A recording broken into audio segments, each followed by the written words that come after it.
Барлықтарыңызға сәлем, менің каналыма қош келдіңіздер. Бүгін сіздермен ерекше әдемі бантик жасайтын боламыз. Ең алдымен бізге бастапқыда не керек? Яғни сызғыш керек. Осындай менде осындай лентадан жасайтын боламын бантик, осындай лента және қайшымыз, пинцет болса пинцет. Мен осындай инструментпен қолданамын және зажигалка, пистолет, клей керек болады. Ең алдымен міне біздің лентамызды өлшеп алсақ, яғни 2,5 метр болады, міне. Көрініп тұр деп ойлаймын. Ал ені болса, яғни ұзындығы. Бұл бізде ені болды ғой, мынау ені бізде 0-ден бастап өлшесем, міне 2,5-ға келіп тұр. Ал ұзындығы бізге 10 сантиметр болу керек. 10 сантиметр өлшеп аламыз және оны бүктеп қиып аламыз. 10 сантиметр. Осылай қиып аласыздар.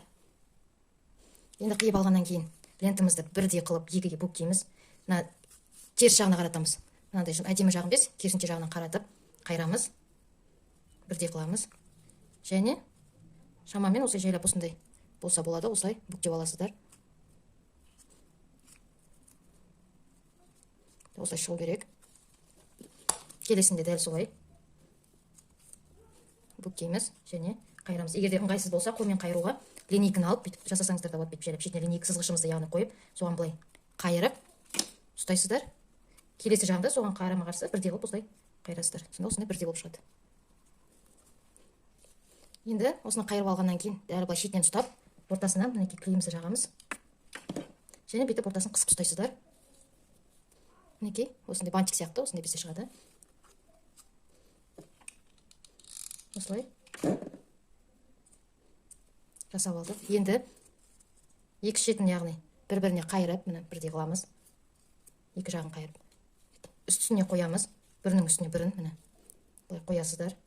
Және мына бантик тұрған жеріне бүйтіп ұстап жібересіздер, тартып. Енді осыны біз осындай инструментімізбен, яғни көмекші қолымызға келеді, осылай ұстаймыз. Және зажигалкамен өртейміз. Және бүйтіп қысып жібересіздер, сонда ашылмайды. Мінекей. Келесі де дәл солай. Үстіне қоямыз. Және бантиктің ортасын ұстау арқылы дұрыстаймыз. Қысқашымызға қысамыз. Және зажигалкамызбен яғни жағамыз. Және қысып жібереміз. Болды, мінекей, бізде осындай дайын болды.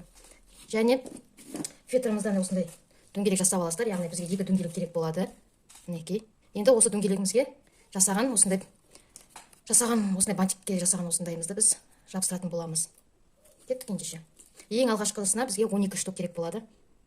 Ендеше бастаймыз. Яғни мынаны бүйтіп ортасын қайырып аламын. Дәл ортасынан бастау үшін мына сызған жерімнен клейімді жағамын. Және осылай жабыстырамыз.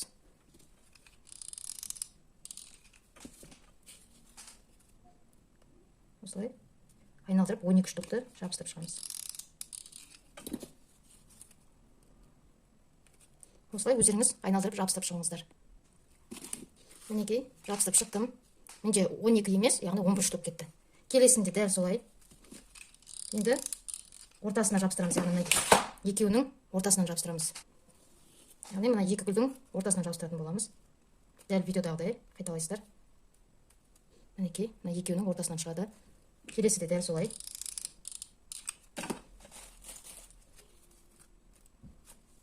Мінекей, ортасынан.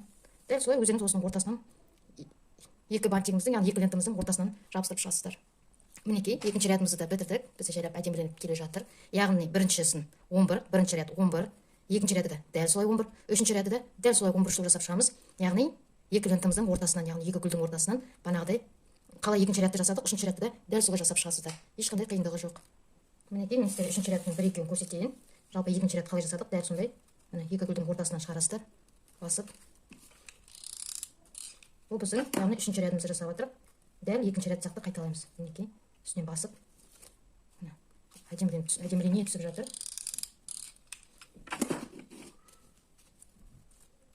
Мінекей. Осылай өздеріңіз осыны толтырып шығыңыздар үшінші рядты. Енді төртінші рядқа келдік. Бірінші ряд 11 штук, екінші рядымыз 11 штук, үшінші рядымызда 11 штук. Енді төртінші рядымыз 8 штук жасайтын боламыз. 8 штук жасайтын боламыз.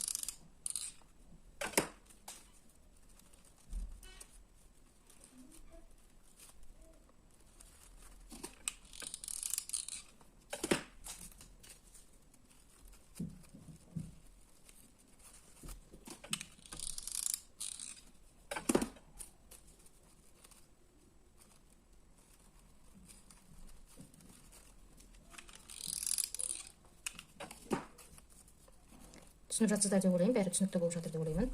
Ешқандай да қиындығы жоқ. Өздеріңіз жасап көріңіздер.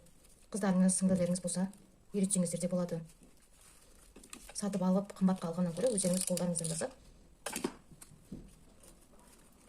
апалы сіңлілеріңізді қуантыңыздар осындай бантик жасап беріп.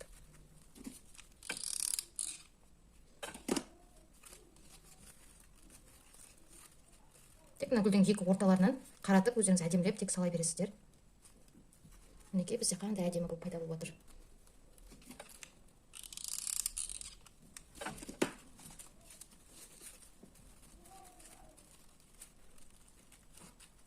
Ендігіде соңғы ряд қалды. Соңғы рядымызды банағыдай 4 штук саламыз. 4 штук жабыстырамыз. Соңғысына кішкене ортасына кілелеріңізді молдау қылып жағыңыздар. Өйткені соңғы ряд болғасын кішкене бантигімізді жабыстыру қиынға соғады. Осылай пинцеттеріңізбен бүйтіп басып жүрсеңіздер болады. Соңғы ряд болғасын кішкене кілелеріңізді аямай шамалы көптеу қылып қойыңыздар.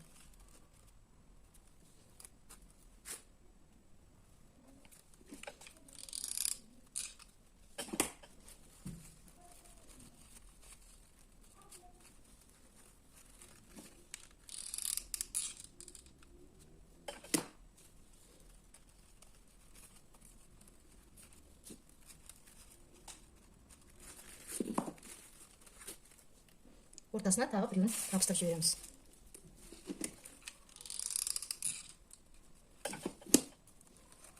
Яғни соңғысын былай тікесінен жабыстырамыз.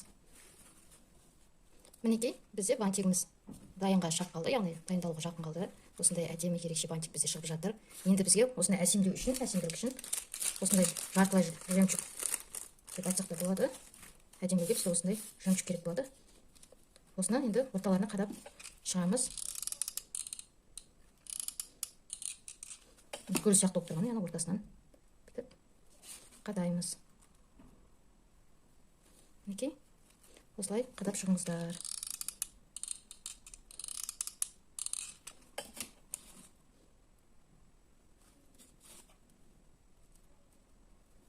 Мінекей, одан сайын әдемілене түсіп жатыр. Өз беттеріңізше жабыстырып шығыңыздар.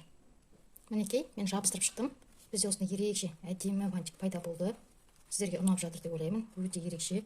Өзіме қатты ұнап тұр. Өте әдемі. Енді бізге тек астын ғана қалды. Яғни оған банағыдай дөңгелекше фетрдан қиып аламыз. Оны екіге бүктеп, резинка яғни қоятын жерімізді белгілеп аламыз. Мінекей. Енді осыған және осындай шағын кішкентай қиып алдым. Мінекей.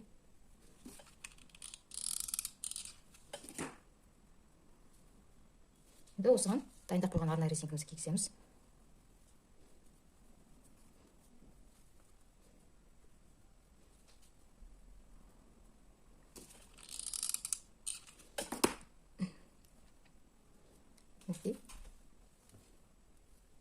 Шығып тұрған артығын алып қиып тастаймыз. Енді осыны бантигімізге жабыстырамыз.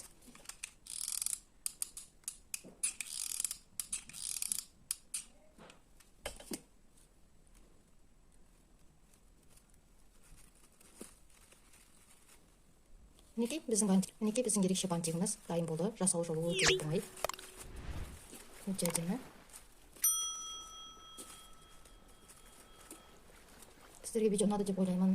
Видео ұнаса, каналға жазылып, подписаться батырмасын баса кеттіңіздер. Сіздердің қолдауларыңызбен осындай ерекше әртүрлі видеолар каналға шығып тұрады. Сау болыңыздар, келесі кездескенше.